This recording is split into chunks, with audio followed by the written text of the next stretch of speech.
Contents of Brian Laundrie's notebook have been revealed. Here at 10, we've got our first look at what he wrote about the death of his fiancée, Gabby Petito. It's his confession in his own writing, and legal experts say it could become evidence in a current lawsuit against the Laundrie family. Let's bring in Fox 13's Janae Lewis live in our newsroom with a story and what he wrote. Janae, this captured everybody's attention last year. What does this say? It's still capturing everyone's attention now. Since the FBI discovered this notebook last year, there have been a number of questions about what was inside. Agents previously said Laundrie wrote his confession, but now we know why, at least in his words, he did it. Glimpses into his final words. The FBI recovered this notebook last year near the remains of Brian Laundrie in the Carlton Reserve in Sarasota County. And now for the first time, we are seeing what he wrote. Inside, FBI agents say he confessed to the murder of Gabby Petito.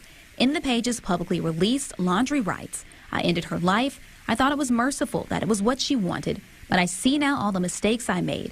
The FBI determined Laundrie killed Petito last year while on a cross-country trip. Her parents in New York reported her missing when they stopped hearing from her, then learned Brian returned home to Florida without her.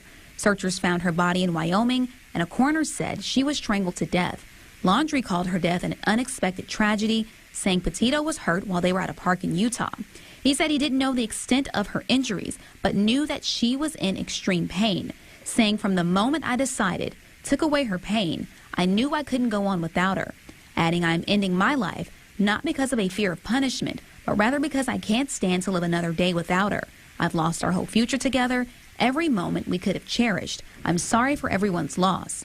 Forensic experts say extensive testing was likely done to determine the notebook's authenticity. So one of the things that we can do, because of the water and the weather and everything, there may or may not have been DNA on it, but we can do a handwriting analysis. The release of Laundrie's notebook comes the same week the parents of Gabby Petito had their first hearing in a lawsuit against Brian Laundrie's parents. They claim that as they desperately searched for their missing daughter, the Laundries already knew what happened and refused to speak to investigators because they were trying to protect their son. Analysts say the contents of his notebook could be a critical piece of evidence in the family's lawsuit. If there is a date in the notebook, like a lot of people will date a diary or something like that. The journal reveals a lot about what Brian Laundrie's intent was, and whether or not that crosses over into anything they contribute to his own parents, that's a different story.